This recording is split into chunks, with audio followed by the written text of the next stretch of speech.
안녕하세요. 스포츠 분석 전문가 승부사 이치호입니다. 오늘 준비한 경기는 9월 30일 프리미어리그 4경기 분석 준비했습니다.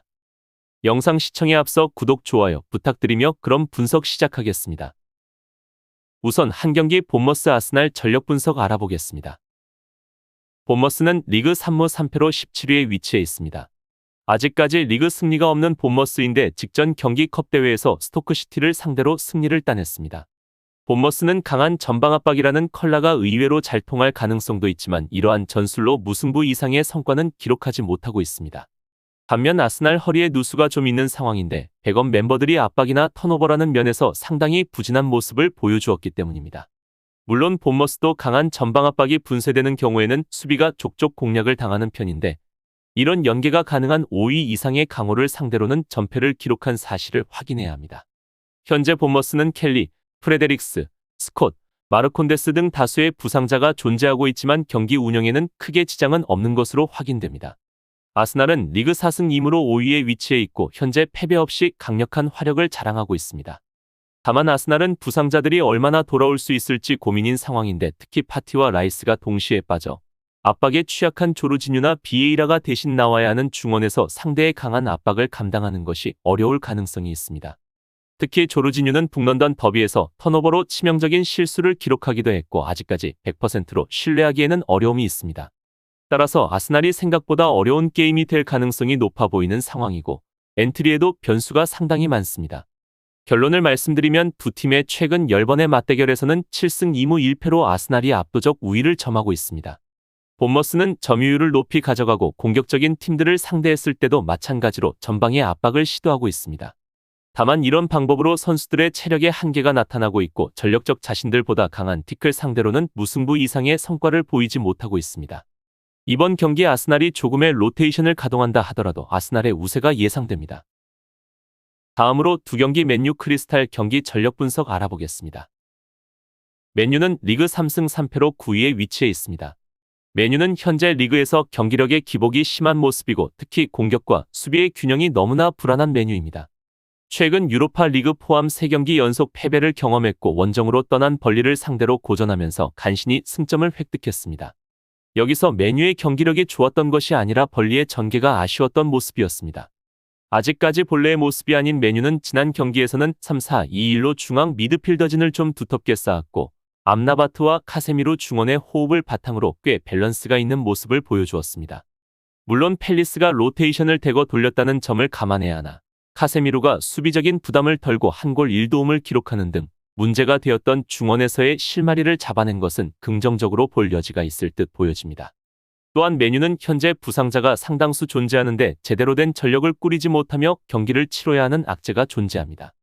크리스탈 팰리스는 리그 2승 2무 2패로 10위에 위치해 있습니다.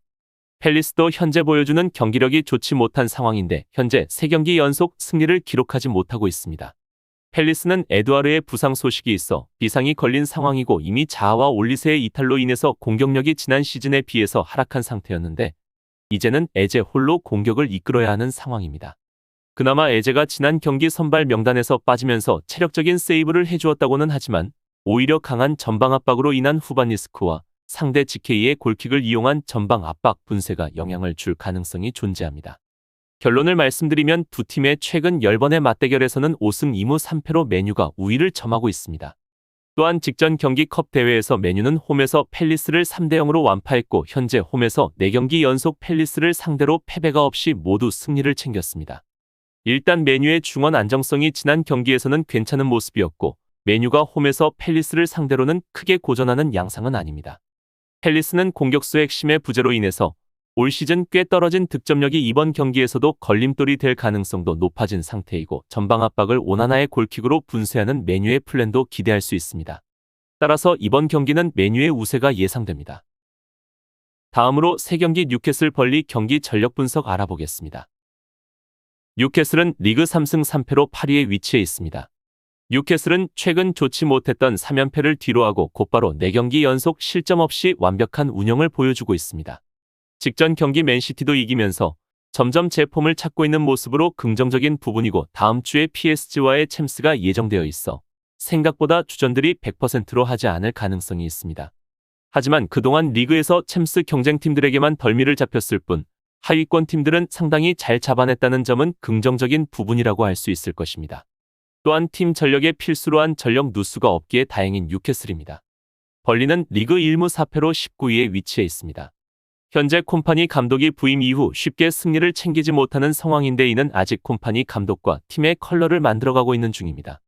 벌리는 직전 메뉴를 상대로도 공격적인 포메이션으로 나왔는데 리그 전반적으로 높은 라인 때문에 전반부터 실점이 나오는 등 전력 차이를 중원을 잘 쓰는 팀들에게는 상당히 크게 느끼고 있는 것이 현실입니다.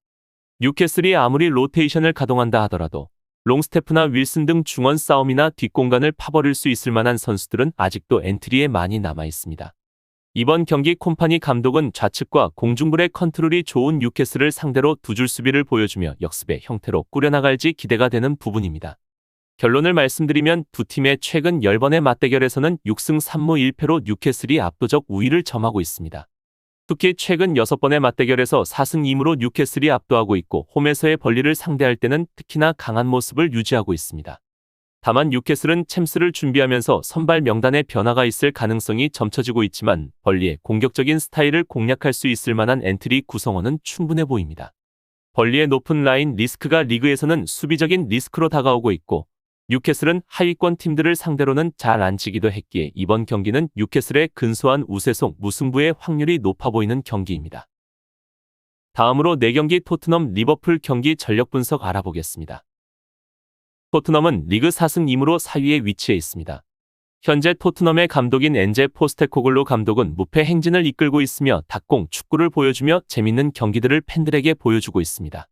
다만 아직까지 여러 포메이션과 전술을 택하여 많은 실험을 이어가고 있는데 중요한 것은 이런 실험을 거치는 과정에서 아직까지 패배가 없다는 점입니다.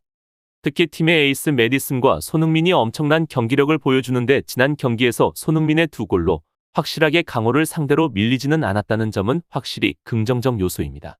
하지만 본인들도 강팀들을 상대로 압박에 대응하는 것이 아주 깔끔하지는 않았다는 점을 감안할 필요는 있을 듯합니다. 로메로의 실책이나 핸드볼 등 아직 리버풀이나 아스날 같은 리그 내에서 손꼽히는 팀들을 만났을 때의 수비는 조금 더 안정화가 필요해 보이고 풀백들의 순간적인 스피드로 공격에 인원을 더하는 것은 매우 인상적이고 현재로서 굉장히 잘 먹히고 있습니다. 특히 팀의 젊은 선수 존슨을 직전 경기 배치했는데 히샬리송보다 움직임이 좋고 측면 스피드는 물론 상대 선수를 흔들 수 있는 능력을 가졌고 개인적인 생각으로는 히샬리송보다 존슨을 기용하는 것이 더욱 좋아 보입니다. 리버풀은 리그 5승 1무로 2위에 위치해 있습니다. 현재 리버풀의 가장 큰 문제점은 수비진의 초반 집중력인데 현재까지 전반전에 실점을 너무 많이 허용하고 있습니다. 직전 리그 경기 웨스트햄을 상대로도 전반 골을 내주며 실점을 허용했고 현재 집중력이 높진 않은 상황입니다. 그래도 공격진들의 폼이 살라를 비롯해 전반적으로 좋다는 점은 확실히 긍정적인 요소이고 클롭 감독의 전술 변화까지 이어지면서 후반전에는 되려 강한 모습을 보여주고 있고 중원의 에너지 레벨도 지난 시즌에 비해서 매우 좋아졌다는 점도 토트넘에게 리버풀이 밀릴 것이라는 결론을 낼 수 없게 만드는 요소입니다. 특히 리버풀은 6년 동안 토트넘에게 한 번밖에 져본 적이 없으며 매우 강한 전력을 가지고 있습니다.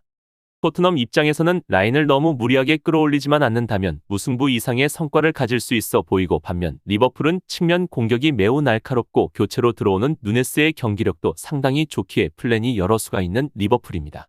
결론을 말씀을 드리면 두 팀의 최근 10번의 맞대결에서는 8승 2무로 리버풀이 압도적 우위를 점하고 있습니다. 상대 전적은 결코 무시할 수 없지만 손흥민이 리그 강팀을 상대로 좋은 모습을 보이고 있다는 점이 무기이고 직전 경기 멀티골로 득점의 맛을 봤기에 이번 경기 폼이 좋을 것으로 예상됩니다. 이번 경기는 토트넘이 쉽게 승리를 기록하진 않을 것으로 예상되며 토트넘의 플러스 핸디를 추천드립니다. 이상으로 9월 30일 프리미어리그 4경기 분석 마치겠습니다. 지금 보신 분석 영상에서는 최종 조합픽을 드리지 않습니다. 초안 분석 내용이며 더욱 세밀한 분석 자료와 최종 조합픽은 가족방에서 무료로 제공해 드리고 있습니다. 프로토가 처음이신 분들 혹은 프로토를 좋아하는데 적중률이 낮으신 분들께서는 주저하지 마시고 전문가의 도움으로 수익률 극대화하시는 것을 추천드립니다. 프로토는 단지 운으로 하는 게임이 절대 아닙니다. 모든 분야 전문가들이 존재하듯 프로토도 전문가들이 존재합니다. 경기 전 다양한 분석 자료 확인은 필수이며 가장 중요한 정보력이 수익의 80% 이상 지분을 차지하고 있습니다. 수익률을 극대화하고 싶으신 분들께서는 무료 정보방 참여하셔서 즐길 수 있으니 영상 아래 고정 댓글 클릭하셔서 참여하시면 됩니다. 시청해주셔서 감사합니다.